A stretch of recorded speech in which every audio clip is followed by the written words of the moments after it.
আমি তোমাদের math teacher বিকি। আজ আমরা ক্লাস 10-এর ত্রিকোণমিতির অঙ্ক করব।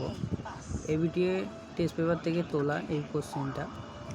দেখো, sine square 45 degree plus cos square 45 degree equal to 1, এইটাকে প্রুভ করতে দিয়েছে, মানে এইটা সমান সমান 1 হবে। তো আমি কি করব, যে সাইন স্কোয়ার, এই স্কোয়ারটা তোমরা বাদ দিয়ে দেবে, ঠিক আছে? স্কোয়ারটা বাদ দিয়ে দেবে মানে কি, মানে মনে মনে ধরে নিও যে স্কোয়ার নেই। তো সাইন 45 ডিগ্রির মান কত, এটা আগে আমরা জানবো। তো সাইন 45 ডিগ্রির আমরা মান জানি 1/√2, 1/√2, তাই তো?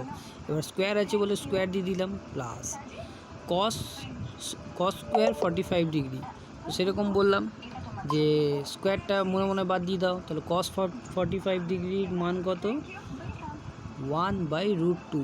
এবার স্কোয়ারের জন্য এখানে স্কোয়ার দিলাম, ঠিক আছে? এটাকে LHS লিখে দিলাম, ওকে। এবার দেখো, 1কে স্কোয়ার করলে কি হয়, 1কে স্কোয়ার মানে 1 গুণ 1 কত হয়, 1, তো 1 বসালাম। আর √2 গুণ √2 তাহলে কত হবে, অনলি ফর 2ই হবে, তো এখানে 2 বসালাম, plus same to same 1/2, okay.